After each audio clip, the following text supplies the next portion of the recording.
Senior colony అధ్యక్షులు మధుగారిని వేదికపై రావాల్సిన కోరుతున్నాను. అలాగే రాజయ్య గారి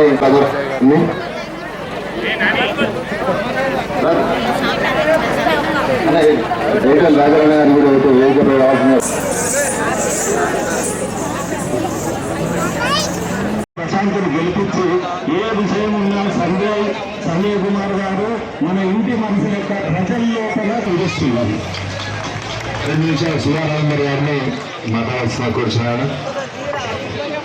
12వ వార్డు అభ్యర్థి బోయినపల్లి ప్రశాంత్ కుమార్ గారు ఈ సమావేశానికి ముఖ్య అతిథిగా ఉన్నటువంటి మిత్రులు, సమావేశంలో పాల్గొన్న అందరికీ నమస్కారం తెలియజేస్తూ ఈ కీలకమైనటువంటి సమయం ఒక ప్రతిష్టాత్మక.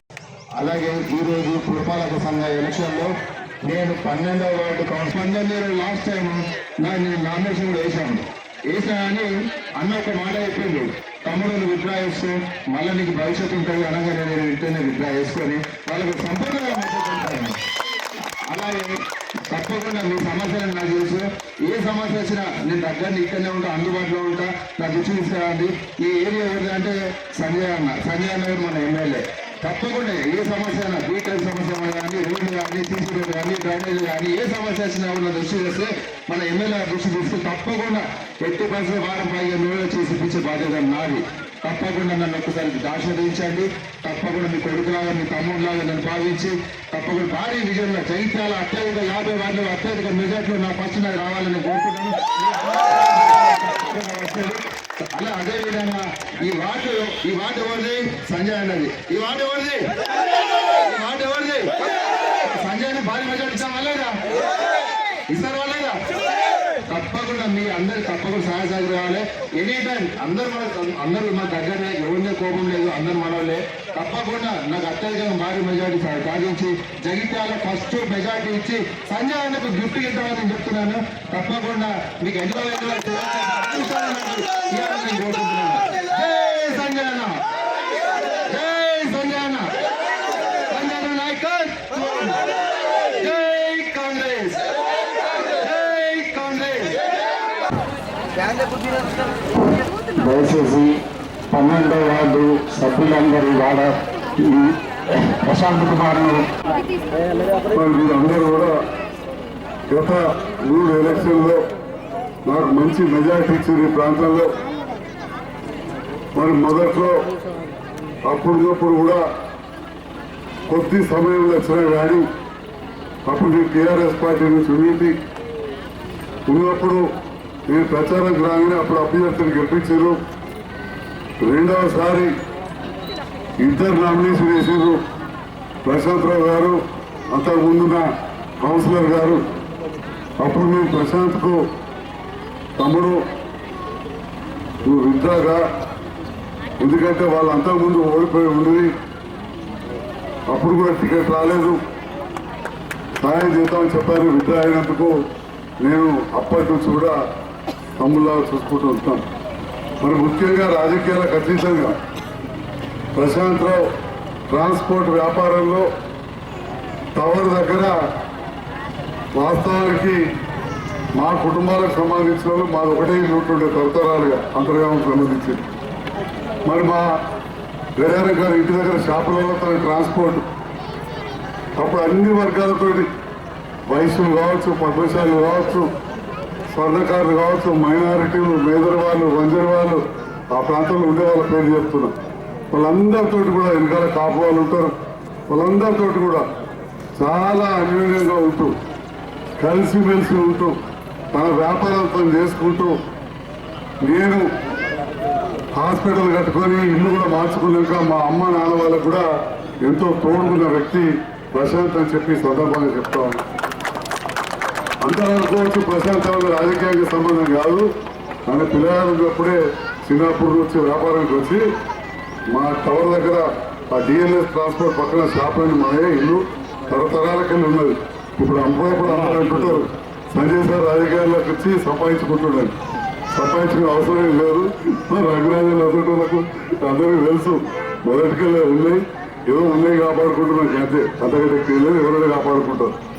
మరి ఈ సందర్భంలో ఈ విషయాన్ని ఇక్కడ వదిలేస్తే ఈ Dharur camp, B type, C type housing board వాళ్ళు పక్కనే పెద్ద ట్యాంక్ ఉంటుండే, సంపుంటుండే. కానీ ట్యాంక్ ఏడాది నిండిందా అలాగే చుక్క నీళ్ళు ఇళ్ళకి వచ్చినాయి అని అడుగుతున్నాం. 5-6 ఏళ్ళు బట్టి ఉంటే మీరు నా మీద నమ్మకంతో గెలిపిస్తే ధర్మ సముద్రంకి వెళ్ళి ఎలకబాయి వారికి వెళ్ళి పైప్ లైన్ తెచ్చి నింపించి ఇలా ట్యాంక్ నిండినాకనే కదా ఇవాళ అంతా ముందున్న మాజీ చైర్మన్ ఇంట్లో కూడా నేను వచ్చిన తర్వాతనే ఆ నీళ్లు వస్తున్నాయి. మరి ఇక్కడనే కాదు ఆ నీళ్లు, ఇక్కడ నుండి కొత్త బస్ స్టాండ్ ట్యాంక్ ఎక్కి అక్కడ నుండి బైపాస్ రోడ్కు ఈ నీళ్లు పోయినాకనే సాయిబాబా గుడి దగ్గర ఇవాళ నీళ్లు అందుతున్నాయి. మరి ఈ రకంగా అభివృద్ధి చేస్తూ ఇంకా కూడా నీళ్లు కావాలి. అమృత్ పథకం కింద మొన్న 40 కోట్లు తెచ్చి కొత్త బస్ స్టాండ్ కాడ ఒక ట్యాంకు, విద్యానగర్ ఒక ట్యాంకు, అదేవిధంగా ధర్మ సముద్రంలో ట్యాంకు, ఇంకో 14 కోట్లతోటి డబల్ బెడ్రూమ్ దగ్గర గుట్ట మీద బ్రహ్మాండమైన ట్యాంక్ కట్టాం. డబల్ బెడ్రూమ్ వచ్చిన వాళ్ళు ఆలోచన చేయాలి. బ్రహ్మాండమైన ట్యాంక్ కట్టాం. అప్పటి నుంచే నీళ్లు, కరెంటు, మిగతా అన్ని వసతులు జరుగుతున్నాయి. మరి ఈ ప్రభుత్వం వచ్చిన తర్వాత నేను ముఖ్యమంత్రి రేవంత్ రెడ్డి గారితో కలిసి పనిచేస్తున్న విషయం మీరు ఆ టీవీలో చూస్తూ దొరుకుతుంది. ఇప్పటిదాకా చూపెట్టి ఉంటారు. మొన్న కూడా పోయి కలవగానే చెప్పాడు, జగిత్యాల 50 రోజులు పెద్ద కావాలని అందరూ కోరుకుంటారు. సంజయ్ కుమార్ గారు అడిగిండ్రు, నేను చేస్తా అన్నారు. అనే ముందు ఏమన్నారు, మీరు గెలిపించుకునే వాళ్ళని ఎటువంటి వాళ్ళని గెలిపించుకోవాలంటే ఎమ్మెల్యేల దగ్గరకు పోయేటోళ్ళు, మంత్రుల దగ్గర పోయేటోళ్ళు గెలిపిస్తే ఈ ప్రాంతం అభివృద్ధి అవుతుందని చెప్పారు. మరి ఈ సందర్భంలో మీ అందరూ తెలియజేస్తున్నా, నేను ముఖ్యమంత్రి గారికి కలిసి పనిచేస్తూ జగిత్యాల పట్టణానికి దవాఖానా అట్లాంటి పెద్ద పెద్దవి కాదు, పట్టణంలో రోడ్లు, మోర్లు, డ్రైన్లు, డబుల్ బెడ్రూమ్ దగ్గర నీళ్లకు వీటన్నిటి కలిపి 170 కోట్ల రూపాయలు మంజూరు చేయించామని చెప్పి సందర్భంగా ఇచ్చినాం.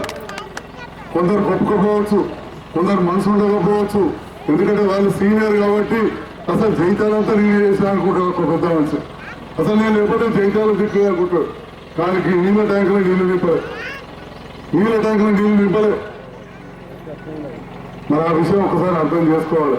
డబుల్ బెడ్రూమ్ ఇంద్రమ్మ కాలేజీ మోరు పెట్టి ఎక్కడెక్కడ ఇచ్చిపెట్టిపోయారు. 10 ఏళ్ళు 15 ఏళ్ళు ఎవరు పట్టించుకోలేదు. మళ్ళీ నేను గెలిచిన తర్వాత అవన్నీ కూడా ప్రారంభం చేయించినాం. ధరూర్ తాటిపల్లి బైపాస్ రోడ్ అంతా మీకు ఉంటుండే, రోడ్ వేసి మెటీరియల్స్ పెట్టారు, రైల్వే గెట్టడం పెట్టారు. మీరు గెలిపించిన సంజయ్ కుమార్ ఢిల్లీ దాకా పోయి పర్మిషన్ తెచ్చి అప్పుడు మళ్ళీ రోడ్డు నేను గెలిచిన కోపరైందా, నేను గెలవకుండా లోపరైందా మీరే తెలుసుకుని అంత పెద్ద రోడ్. రైతు బజార్ బంద్ ఉండే, చాలా చేయించినాం. మరి హాస్పిటల్ పరిస్థితి మీరు దగ్గర నుండి చూస్తున్నారు. నడిపిన మళ్ళీ ఏడాది ఆగిపోయింది. కొత్త ప్రభుత్వం వచ్చినాక మీ కళ్ళ ముందే మెడికల్ కాలేజ్ ఆగిపోయింది. ఆగిపోయినాక మళ్ళా 41 కోట్లు రిలీజ్ చేస్తే సుమారు పడుతున్నాయి. పిల్లలు చదువుకునే హాస్టల్కు 41 కోట్లు మంజూరు చేసి 230 కోట్లు తోటి కొత్త దవాఖానా భూమి పూజ చేశాం. మీరు వయసు ఇప్పుడు మళ్ళీ టిప్పర్లు జేసీబీలు రెడీ ఉన్నాయి. రేపు మంచి రోజు 20 తారీఖు వస్తారట, మొత్తం పని మొదలవుతామని చెప్పి పెద్ద దవాఖానకు, చాలా పెద్ద దవాఖానకు పనులు మొదలవుతున్నాయి. ఇంకా కొందరు దొంగలు వాడి చేతుకుంటూ గుంజుకపోయిందని మాట్లాడుతున్నారు. మొన్న వారే చెప్పారు, నేను కాంగ్రెస్ లకు చొక్కారావు గారి నేతృత్వంలో జాయిన్ అయినాను. చొక్కారావు గారు అంటే కాలువల మంత్రుంటే కాడా అంటారు, కాడా మిగులుతారు. ఇవాళ పిల్లగాళ్ళు ఫోన్లు ఉంటాయి గూగుల్లో, చొక్కారావు గారు రాజకీయ జీవితం అని కొట్టరు. వాళ్ళు వస్తారు కాడా మంత్రి, వ్యవసాయ శాఖ మంత్రి. ఇక మా రామచంద్రన్న మండల ప్రెసిడెంట్ ఉన్నప్పుడు వారు ఎంపీ, అంతకంటే ముందు మంత్రి, కాలువల మంత్రి. అప్పుడే ఈ ధరూర్ క్యాంపు ఉమ్మడి జిల్లాల 200 కోట్లతోటి ఏదైతే బ్రహ్మాండమైన స్కూల్ కడుతున్నామో పేదవాళ్ళ కోసం, కోరుట్ల పెట్టుకుని గీయలే, సిరిసిల్ల గీయలే, కరీంనగర్ ఇయ్యలే, హుజురాబాద్ ఇయ్యలే. మీరు గెలిపించిన సంజయ్ అన్న పోయి మీతో కలిసి పని చేస్తా సార్, నాకు పని కావాలనగానే వెంటనే ఇచ్చిందని చెప్పి సగర్వంగా చెప్తా ఉంది. ఈ రకంగా ఒకవైపు గత ప్రభుత్వంలో పనిచేసిన బీఆర్ఎస్ నాయకులు ఎంతో మంది బిల్లులు ఆగిపోయిండే, చాలా ఇబ్బందుల్లో ఉండి వాళ్ళందరినీ కూడా కొంత బయటపడబడుతూ కొంత ముఖ్యమంత్రి గారు అడిగి అవన్నీ క్లియర్ చేయిస్తూ మెడికల్ కాలేజ్ లాంటి వాళ్ళకు 50 కోట్ల బిల్లు అయిపోయిండే. పాత డబుల్ బెడ్రూమ్ కానీ 25 కోట్లు అయిపోయిండే. వాళ్ళు మొత్తం పనాపేసి వెళ్ళిపోయారు. డబుల్ బెడ్రూమ్ ఇచ్చినా కానీ నీళ్లు లేవు, కరెంటు లేదు, ప్యాకాన్ లేదు. వాళ్ళకి 25 కోట్లు ఇస్తూ మళ్ళీ 35 కోట్లు అక్కడ ఇచ్చింది. ఇక్కడ 41 కోట్ల రూపాయలు పాత బకాయి కట్టి మళ్ళీ 60 కోట్ల పనిచేయమన్నారు. అది నేను చెప్పేది కాలేజ్ దవాఖానకు 235 కోట్లు ఇచ్చింది. బీర్పూర్ మండలం మా రామచంద్ర అన్నది రోళ్లబాగ్ ప్రాజెక్టు ఆగిపోయింది. గత ప్రభుత్వం 30-40 కోట్ల బిల్లులు కాంట్రాక్టులు తీసిపెట్టిపోయి 30 కోట్ల రూపాయలు ఈ ప్రభుత్వం వచ్చినాక ఇచ్చింది. అంటే ఈ రకంగా చాలా మంది అంటుంటారు సంజయ్ కుమార్ అటు గెలిచి ఇటు ఎందుకు పోయినది టీవీలలో చూస్తుంటారు. కానీ నేను పోవడానికి కారణం ఉన్నది, బలమైన కారణం. అంతేగాని అవసరం కోసం కాదు, అవసరం కోసం కాదు. కొందరు మాట్లాడుతుంటారు సొంత లాభాలు. నాకున్నాయన్నీ ఉన్నాయి. ఈ బరువు క్యాంపులు ఆడ దగ్గర దగ్గర ఎకరం జాగా రాజకీయాలకు వచ్చినాక పోదామా? అసలు ఎకరం జాగా ఉన్నారా ఈ ఏరియాలో? నేను రాజకీయాలు రాకముందు కొన్నాను, తర్వాత రాజకీయాలకు వచ్చినాక అమ్ముకున్నా. కానీ ఇల్లు మాత్రమే మిగిలింది. అవతల ఉన్న కాగితా కావచ్చు, అద్దెకు లైన్ ఇల్లు లక్ష్మణ గారు బీర్పూర్ రియల్ ఎస్టేట్ వాళ్ళు కట్టే కావచ్చు, అంత నాస్తలే కదా. ఇళ్ళకి వచ్చినాక అమ్ముకున్నా. అంత విలువైన జాగా ఇక 2 లక్షలకి అంత అమ్ముకున్నా. తర్వాత కాంపౌండ్ ఉంటుంది లేవా? కాబట్టి అనేవాళ్ళు అంటూనే ఉంటారు.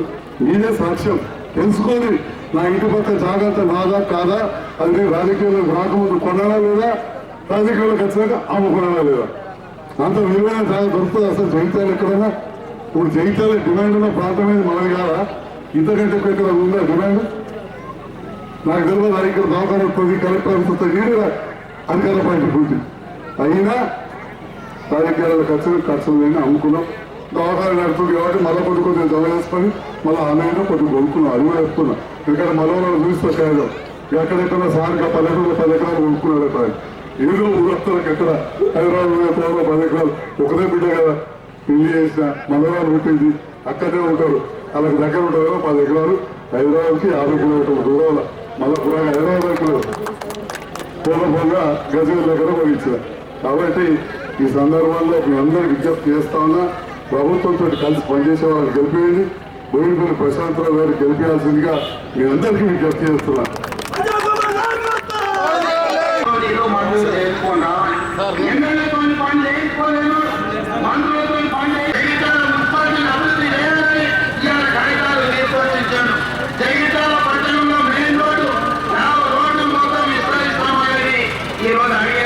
తప్పకుండా జగిత్యాల మున్సిపాలిటీలో రోడ్డును విస్తరించే పని చేస్తాం. వాలంతారి నాయుడు ఈ రోజు జగిత్యాల నియోజకవర్గంలో ఏంటి